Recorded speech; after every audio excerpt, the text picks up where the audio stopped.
This is part 2 of a series on support vector machine. In this video, we will implement a linear hard margin support vector machine. This video was produced in Korean and translated into English. My voice was generated using AI, text-to-speech.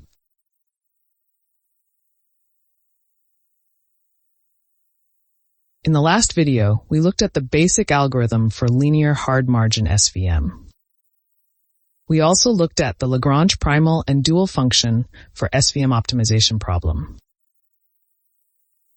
In this video, we will implement the SVM by solving the quadratic programming for the dual function of SVM.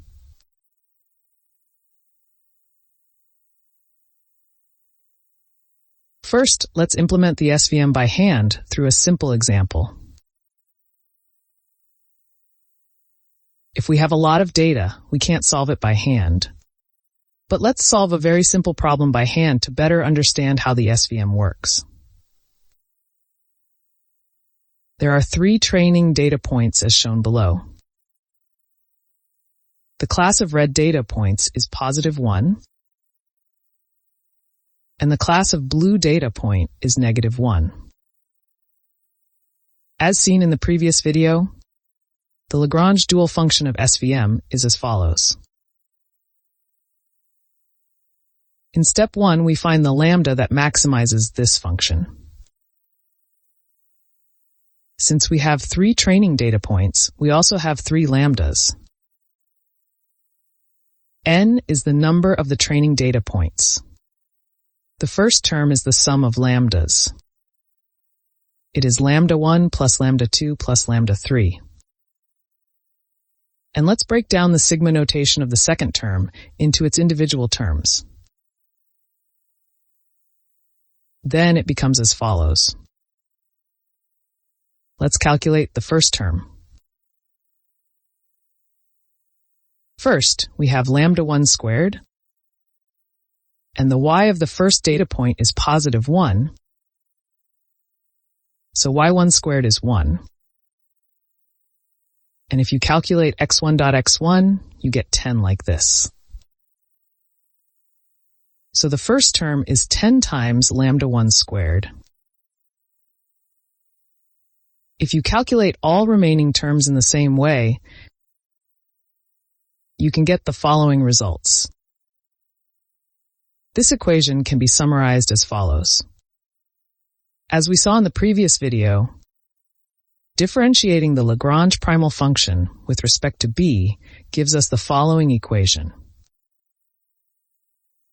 y1 and y2 are +1 and y3 is -1. The lambda3 equals lambda1 plus lambda2. If you eliminate the lambda3 from the dual function using this equation, you can get the following results. This equation can be summarized as follows. Now let's differentiate this equation with respect to lambda1 and lambda2 to find the points where the slopes are 0. Then we get the following results. If we solve these simultaneous equations, we get the lambda1 is 0 and lambda2 is 1. And from this equation, we get lambda3 is 1. The lambda of the first data point is 0. The lambdas of the second and third data points are non-zeros. Here, the data points where the lambda is non-zero, that is x2 and x3, are the support vectors.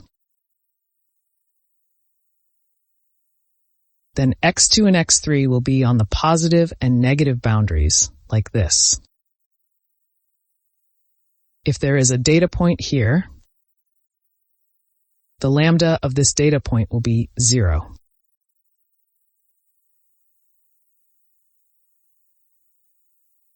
In step 2, we use the lambdas to find w. The formula for calculating w is this equation obtained by differentiating the primal function with respect to w.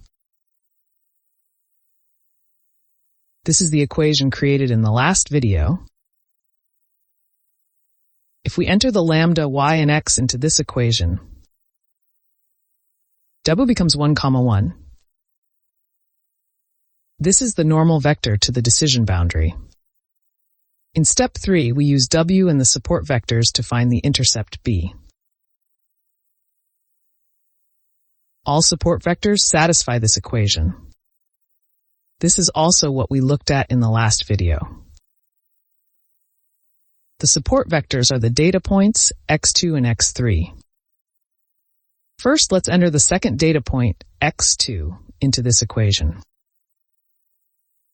y2 is positive 1, w is 1, 1, and x2 is 2, 2. Then the b comes out as negative 3. Next, let's enter the third data point, x3, into this equation. y3 is negative 1, w is 1, 1, and x3 is 1, 1. Then in this case too, the b comes out as negative 3. As you saw in the previous video, Christopher Bishop's method and Andrew N. Jean's method calculate the average of multiple b's for stability. In this case, all b values are negative 3, so the optimal b is negative 3. Now that we have found w and b, we can create a decision boundary, or decision function. The decision function is as follows. The coefficients of x1 and x2 are 1, 1, which is w, and b is negative 3. Next, let's calculate the margin, or the distance between the positive and negative boundaries. When we calculate the margin using this formula, we get the square root of 2. We'll also find the positive and the negative boundaries. The support vector x2, where y is positive 1, satisfies this equation. Substituting positive 1 for y and negative 3 for b in this equation gives the following result. This is the positive boundary. The support vector x3, where y is negative 1, also satisfies this equation. Substituting negative 1 for y and negative 3 for b in this equation gives the following result. This is the negative boundary. Now that we have a decision function as follows, we can estimate the class of the test data. Let's input the 5 test data points below into the decision function. The y-hat of the first test data point is positive 2. Since it is greater than 0, it is classified as positive 1. The y-hat of the second test data point is minus 0.5. Since it is less than 0, it is classified as negative 1. The y-hat of the third data point is negative 1. This is on the negative boundary. Since the y-hat is negative, it is classified as negative 1. The y-hat of the fourth data point is positive 1. This is on the positive boundary. Since the y-hat is positive, it is classified as positive 1. The y-hat of the fifth data point is 0. This is on the decision boundary. This could be positive 1 or negative 1. It's 50-50. When there is little data, you can solve it by hand like this. But when there is a lot of data, you need to use a tool like CVXopt.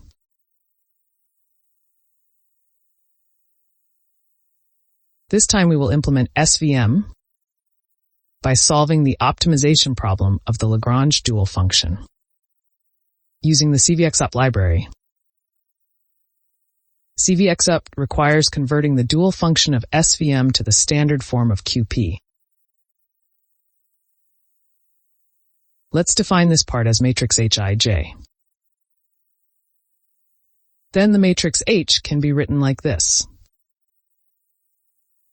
This is an example where the number of data points n is 2. This is element-wise product. The Python code for calculating the matrix H is as follows. Using the matrix H, the dual function can be written like this. And if n is 2, it can be written as follows. Then you can write the dual function like this. And there are two constraints. The standard form of QP is as follows. And the standard form of our problem is as follows. Maximizing the dual function is the same as minimizing the negative dual function. And the constraints are expressed in standard form. The x in the standard form corresponds to the lambda in our problem. The matrix P corresponds to the matrix H. And the matrix Q is -1 with the shape of n rows and 1 column. The matrix G is an identity matrix with n rows and n columns. The matrices HA are also defined as follows. The last B is the scalar 0. Let's check the matrix G and lambda. Let's check the first constraint of the standard form. Multiplying matrix G by lambda gives the following result, which must be less than or equal to H. Then this becomes the first constraint in standard form. The Python code for constructing each matrix is as follows.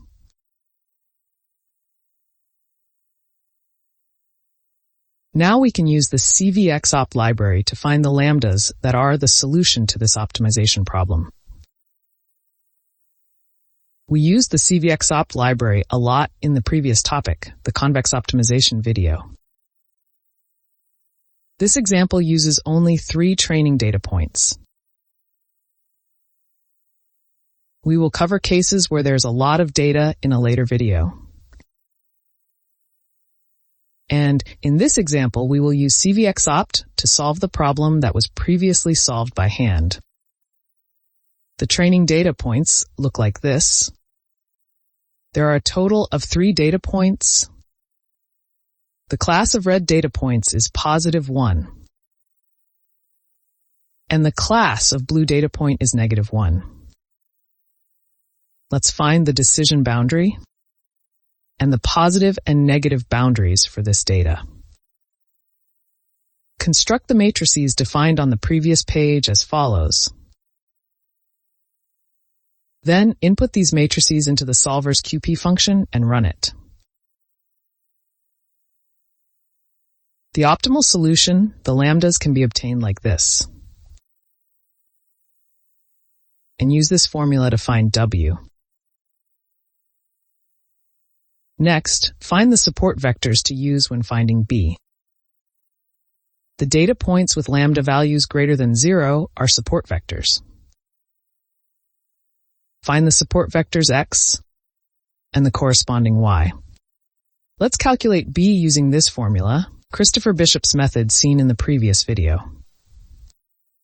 And then calculate the average of B. The results are as follows. Lambda 1 is 0. Lambda 2 and 3 are 1. The data points x2 and x3 with lambda greater than 0 are support vectors. A is 1, 1, and B is -3. Then the equation of the decision boundary becomes as follows. These results are in good agreement with the results solved by hand on the previous page.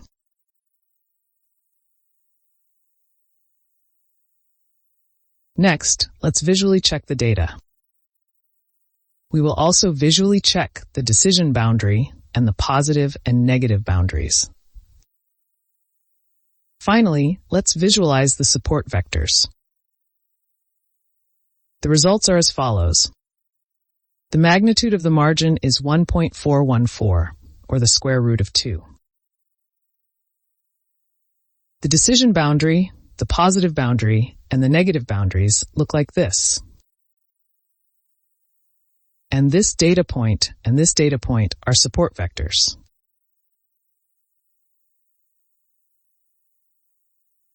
Let's run this code. The results are as follows. So far, we have implemented SVM with a simple example using CVXopt. In the next video, we'll look at the linear soft margin.